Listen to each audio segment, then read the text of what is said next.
শুভ সকাল বন্ধুরা। অনেক দিন পর সকালবেলা একটু মিষ্টি রোদ দেখে মনটা বেশ ভালো লাগছে। বেশ তো জমিয়ে ঠান্ডা পড়েছে আর তার সাথে রোদের দেখাও নেই।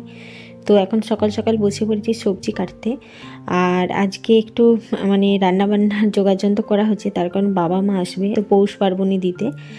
আর হচ্ছে যে আর আমাদের মন্দিরে যে মন্দিরটা রয়েছে, ঠাকুর মন্দিরটা, সেখানে ছবি আঁকা হচ্ছে। সেটা আমার এক পিস্তুত দাদা এসেছে আর তার বন্ধু এসেছে, দুজনে মিলে ছবি আঁকছে। তো এটা তো নিয়ম, বাবার বাড়ি থেকে মেয়ের বাড়িতে নাকি পৌষ মাসে পৌষ পার্বণী দিতে হয়। গুড়, নারকেল, ফল, সবজি, এসব অনেক নানা কিছু জিনিস দিতে হয়। তো কথা বলতে বলতে দেখো আমার সবজি কাটা হয়ে গিয়েছে। এই যে এইখানে আলু কেটে নিয়েছি, আলু ভাজা হবে, তারপরে পোস্ত হবে, তারপরে ঝোল বানানোর জন্য মানে চিকেন রান্না হবে, আর তার সাথে শাক হবে। সব কিছু এখানে কেটে নিয়েছি, বেগুন ভাজা হবে।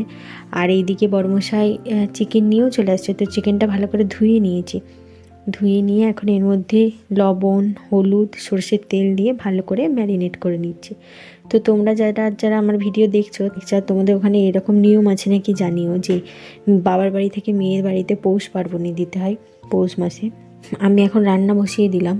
একদিকে বসিয়েছি ভাত একটা উনানে, আর এই দুটো উনানে দুটো কড়াই বসিয়ে দিয়েছি। একদিকে শাক বসিয়েছি আর একদিকে আলু সেদ্ধ বসিয়েছি।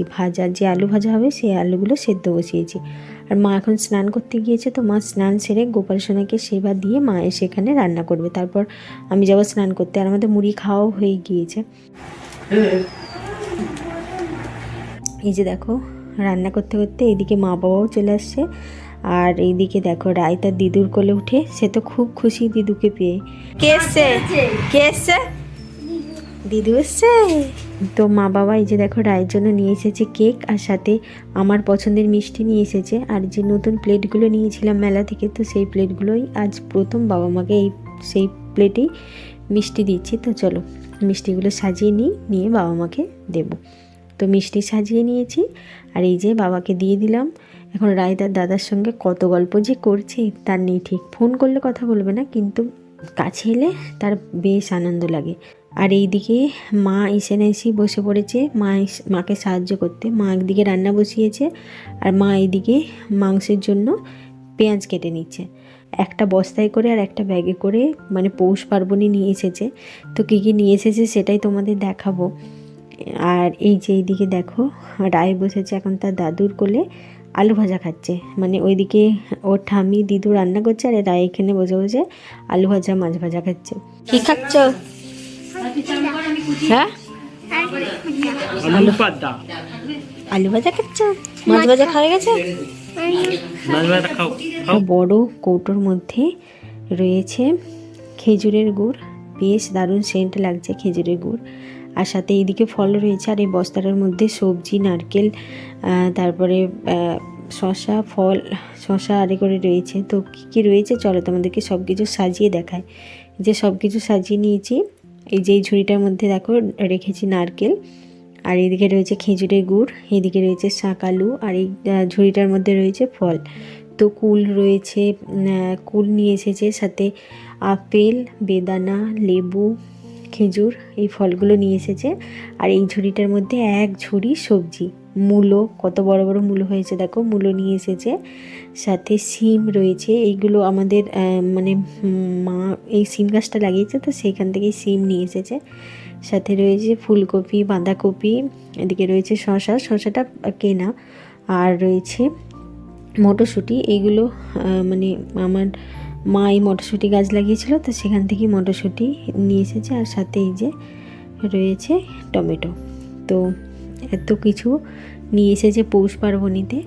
আর এইদিকে রান্নাবান্নাও কমপ্লিট হয়ে গেছে। তো দেখো আজকে রান্না হয়েছে সয়াবিন, আলু, পেঁয়াজে পোস্ত হয়েছে, শাক ভাজা হয়েছে, এদিকে রয়েছে বেগুন ভাজা, মাছ ভাজা, ঘিয়ে মৌরলা মাছ ভাজা, আর রয়েছে আলু ভাজা, আর এটা মাছের ঝোল। আর এই দিকে রয়েছে লাল লাল চিকেনের ঝোল। এবারে সবাই মিলে খাওয়া দাওয়া করবো। তো সবাইকে ভাত সাজিয়ে দিয়ে খেতে দিয়েছি। আর এইদিকে আমরাও খেতে বসে পড়েছি থালা সাজিয়ে। তো খাওয়া দাওয়া সেরে একটু ছাদে বসেছিলাম। সকাল 10টাতে রোদের দেখা পেলেও বেলা বাড়তে বাড়তে রোদ আবার মেঘেতে ঢাকাও পড়ে যায়, সূর্য আবার মেঘেতে ঢাকাও পড়ে যায়। এখন নিচে চলে আসছি, প্রায় কারণ ঘুরতে প্রায় বিকাল 4টে বাজছে, কিন্তু এখন মনে হচ্ছে আমার প্রায় সন্ধ্যা হতে যাচ্ছে। তো এখন চা বসিয়ে দিয়েছি, মা বাবা বাড়ি চলে যাবে। তো এই যে দেখো আমার চা হয়ে গিয়েছে, তো চাটা কাপের মধ্যে নিয়ে নিলাম আর সাথে বিস্কুট নিয়েছি। তো মা বাবাকে চা দিয়ে দিলাম, আর এবারে মা বাবা বাড়ি যাবে। তো রায়ের একটু মনটা খারাপ হয়ে গিয়েছে, কারণ এতক্ষণ দাদা দিদুর সাথে বেশ খেলা করছিল, মায়ের একটু স্বাদ ছাড়েনি, সবসময় দিদু দিদু করে ঘুরছিল। তো মা বাবা বাড়ি যাবে। তো চলো, এইভাবেই আজকের দিনটা কেটে গেল। আর তোমাদের কার কার বাড়িতে এরকম নিয়ম আছে পৌষ পার্বণী দেওয়া? আমাদের এখানে সবার বাড়িতেই বাবার বাড়ি থেকে মেয়ের বাড়িতে পৌষ পার্বণী দিয়ে যায়। আর তোমরা কে কে পৌষ পার্বণী পেয়েছো সেটাও আমাকে জানিও। কোথায় গেল? ঘরে গেল।